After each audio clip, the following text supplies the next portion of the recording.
It's Friday. I'm sat in a hotel lobby room. It's pretty embarrassing saying it's Friday. Welcome to Five Things Friday.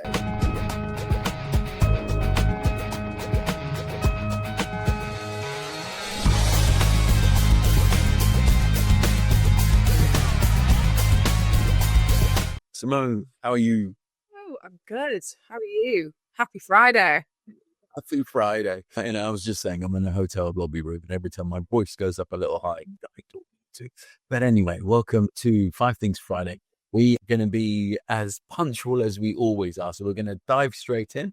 My name's Alex. I help brands that sell to retailers maintain their thought leadership and increase their LinkedIn presence, as we've just recently been talking about. And I'm joined by my wonderful, fabulous host.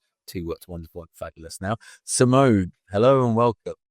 Hello. Hi, everybody. I'm the co-founder and CEO of Need It For Tonight. Always say easiest way to describe us is kind of like Deliveroo, but for quality fashion. Okay, we're going to start this week's story with something that you and I both love when we heard it.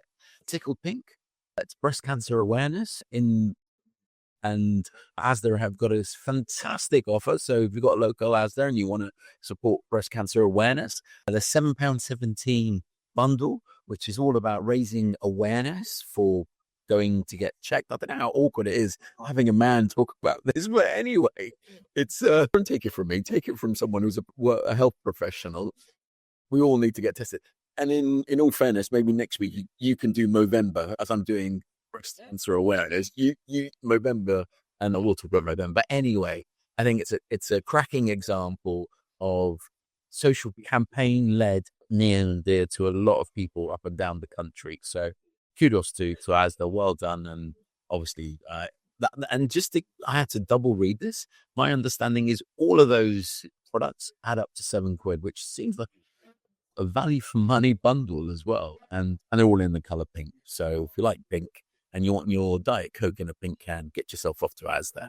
Simone, over to you. Oh, I love that one. Also, a very good deal. Anti-favorite cause. Yes, another one to keep an eye on this week is ASOS just launched a new live shopping feature inside their app. It merges short-form video content, real-time shopping, I guess aiming to bring in, info and discovery and I guess purchasing into one seamless experience. I guess it's an answer to shop, but done inside their own ecosystem. I think is a really smart move. Yeah, I mean, if you're someone who's wanting styling or something live, head there. I think as well it says, adding, people don't want to scroll endlessly through anymore. They want context, they want personality. They think they want to go, oh, I like that, I own that, but in under 90 seconds.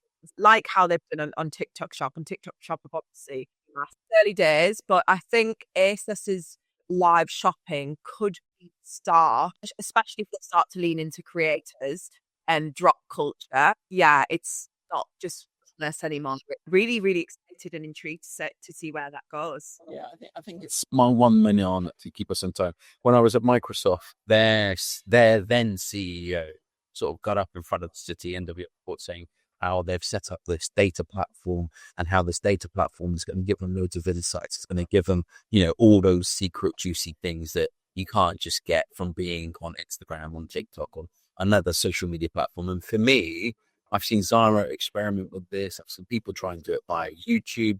This is ultimately about trying to capture as much data, what's your proprietary data, as opposed to coming through Instagram. Obviously, Instagram works, TikTok works, and you get it at it's like post-purchase. You know what someone's bought, but you have no idea of the journey through your store.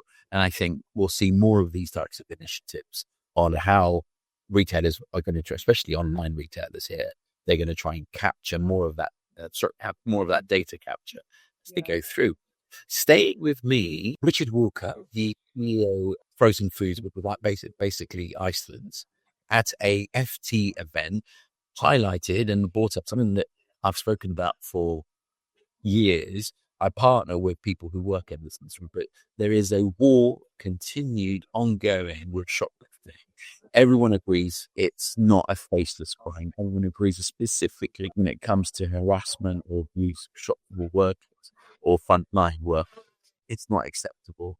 And the level of investment to go into tackling it is only going to continue to grow. And it's a global problem for any of the shows from Australia to the US.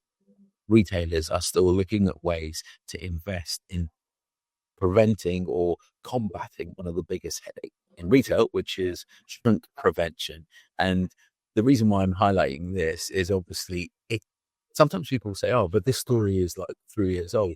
This story has not gone away because society and all the elements around it. What has changed dramatically is the investment in technology. And so there are now lots of new shrink prevention or shoplifting prevention solutions that weren't available 3 years ago. And it's interesting to see that given a platform such as the FT, senior executives still have this as light. So that was a very serious one. Now moving to, I think this is your sweet spot, luxury, right? Luxury technology. Yeah, this one definitely caught my eye. So Oura, which is the wellness tech brand behind that cult Oura ring, which is I think what it's most known for, it's just opened its first ever concept space at Harrods. For those that don't know, it's wearable, very stylish, sleep and recovery tracking. The space is actually already opened. It opened on the 2nd of October, and it's a part of Harrods Tech Month. Go in, obviously, learn about I think they've just released a new Oura ring, get sized and purchase on site. But I think what's really interesting here is that this, to me, signals just how far wellness tech has moved into the luxury space. 5 years ago, wearable tech was either very clinical or sporty, and now it's been sold next to fine jewelry, next to perfume and designer bags, and with a price point, it's been positioned as both a health tool and a fashion accessory, which I think we've covered before when speaking. But yeah, it's also obviously about retail storytelling. It's more than a product, as we've very much discussed before. It's about an experience, sizing, it's education, and aspiration, but in this very beautiful prestige space. So yeah, I really love it.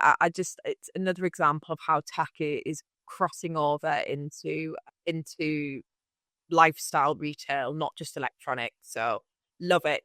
Will be going down. Yeah, well, I was going to say, if Aura are watching, as brands sometimes do watch, and they need an ambassador, I can't think of anyone better than Simone to be wearing your technology to demonstrate how a young executive is balancing her health data and the real world. So Aura, you know where you need to send your, I don't know what it's called, but anyway, your sample to the Retail Podcast, aka Simone Oloman. Anyway, so it's Christmas season. I know I said this last week. We've got to get through Halloween, we've got to get through Bonfire Night and a few other celebrations. But for grocers, they are in full swing. Sainsbury's and Argos in a recruitment drive, and Lidl is investing 250 million in slashing prices for customers during the golden quarter.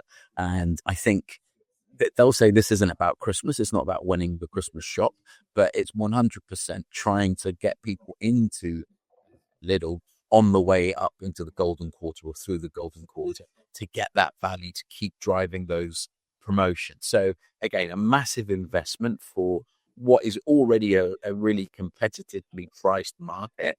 And again, let's see, we'll be able to see post-Christmas who the winner is or not in the competitive 4 times in the competitive grocery market. We're only going to see more and more and more. And 3 weeks back, Morrison fired the starting gun on price reduction and investment leading up onto Christmas. Lidl has now joined, and I will definitely expect to see Sainsbury's and Tesco's all looking at Christmas shoppers and how they're going to incentivize them to commit to them on this path to Christmas. With that, we've done it, I think, in record time or not? Is it record time? Almost in record time. 11.5 minutes. I'm impressed. It'll come down to about 10 once we edit all of my different elements out. So anyway, I know you've got a hard stop. So thank you so much. Until next week.